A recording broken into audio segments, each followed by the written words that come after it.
DJ Semtex. Listen, right now, I'm with one of the dopest, one of the hardest lyricists in the game. My guy Bass, what's going on, man? What's poppin', brother? I'm good, man. It's good to see you again. It's been a minute. Man, for real, it's good to be here. I mean, last time we caught up, it was before the lockdown. A lot's happened since then, right? A lot for everybody. Yeah. Definitely. But I need to know, are you still too high to riot? All the time. Who got the smoke? Who got the smoke? Come on, London. So we're on the eve of you're going to drop an album that's coming soon, but today we're going to talk about a joint that dropped recently, Passport Bros. It's crazy. How did that come about? Oh, man, I've been cold back outside, man. We went out in May. We were here, actually, it started here in May. We came out for some Ari Lennox shows at the Apollo. My boy Cole was kind of on some itching to get back outside energy. We hit Tape in Mayfair, and we just had a night. We had a tequila-fueled night, and then that carried us to, like, Barcelona, Miami. We were just having a good time, and by the time we got to Miami for the NBA Finals, I was in the studio recording with Cole, did the joint, and we were like, man, like, this just feels like our past 3 weeks. Like, let's get to it while it's fresh, And I think it's real refreshing to create that way because we're two guys that, like, we get into our albums and everything has to be super thematic and, like, super thought out, and you almost become a slave to that process. And I think it's freeing, especially in this day and age, to just, like, we out here, we're having a summer. Here's what our summer feels like, and, have at it. That joint's crazy, man. But I didn't expect that, though, because it's like kind of like on an Afro vibe, right? Yeah, man. Well, I'm African. I'm Sudanese. I spend pretty much every December on the African continent. I've been spending a lot of time in South Africa. Shout out to South Africa. I think it's, one of the most inspiring musical, countries in the world, honestly. So obviously, you hear the lock drum, the piano vibes. All that stuff is just kind of paying homage to them and all the inspiration they've been, putting out.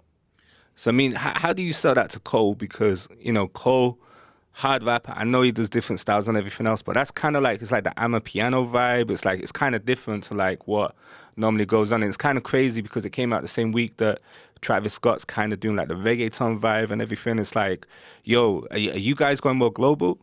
No, I think, to be honest, a lot of the production is feeling a little stale in hip-hop to me, and I think Cole probably feels the same, and we've always been, well-traveled. And I think on Milky Way, he produced this song, Sanufa, for me, and the irony of that is he was in South Africa, and he was running around going to a bunch of black coffee shows, and he came back to the U.S., and he's like, yo, I did these beats in Joburg, in my hotel after going to a black coffee show, and one of those ended up being on my last album. So I think we've always traveled and like to incorporate, global inspiration. And I think, we're at a time in hip-hop where at least I feel some of the Sonics, need some innovation, need some inspiration. And I think getting out of your comfort zone, and me and Cole, I think that's why our chemistry is good, is we've always been able to push each other out of our comfort zones. And, that's why our collabs are what they are. Well, but yeah, I feel what you're saying about, there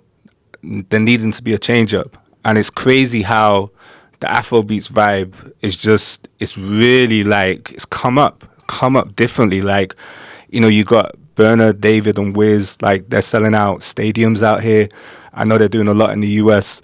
As a DJ, I could very easily do a 2-hour set of Afrobeats. Is it like that in the US?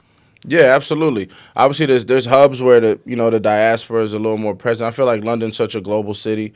There's a very heavy African diaspora, Caribbean diaspora. In the U.S., we're seeing that grow a lot, especially in cities like New York and Miami and, things of that nature. But, yeah, all those guys, I think Burner just did Citi Field, which is a huge stadium in Queens. Shout out to Queens, you heard? So I love to see it, man. Those guys are innovating, and they're pushing culture forward. And, I remember in my youth going back to Africa and going back to Sudan, or, being in Egypt or wherever, and, like, you turn on the radio and all you hear is, like, American acts. And, I was in Ghana for last New Year. When I'm in South Africa, like, now you hear all the local acts, and now you're hearing those acts on our radio stations. So, that's how it's supposed to be. If you're innovating, you're pushing culture forward, like, we need to push those people to the top. Who's your favorite Afrobeats artist? Wow, that's loaded, huh? There's a few I like. Hey, yo, this is gonna go viral, yeah? Yeah. I got to give it to Burner right now. I love what Burner Boy's doing. And not even just from a music standpoint, but how he's growing the space for other artists, being a stadium act, bringing that level of production. We actually had him at Dreamville Fest this year. He might have had a 30-piece band. Yeah, probably. Yeah, he's got like it's a horn section. Like it's just like I love to see that level of production and musicality. You spend a lot of time in the UK. I mean, yo, I always got told what goes on tour stays on tour. You're saying a lot on Passport Bros, bro. Yeah. What goes on record stays on record too. We just be having a good time, bro. Like obviously. It's the title is tongue in cheek, like we're not really Passport Bros, but I think that's just kind of speaking on just traveling, with your homies, having a good time, like enjoying life. Like trust me, we have those songs, Cole's on my album a couple more times, low key, and we have those songs where, we give you that classic Dreamville, the introspective, the trauma. We get into all that, but this was just something for the summer. You know what I mean? Just have a good time. I think something about us is, there's always a duality to everyone that, you got to explore as an artist. And Passport Bros is just like such a relief to be like, man, this is really like, this feels like the past 3 weeks, literally. And then it was like by the 5th week, the song was out. You spend a lot of time in the UK. Have you paid attention to the rap scene out here? Is there anyone who's caught your ear? Of course.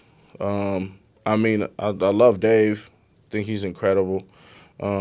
Central C's been going crazy.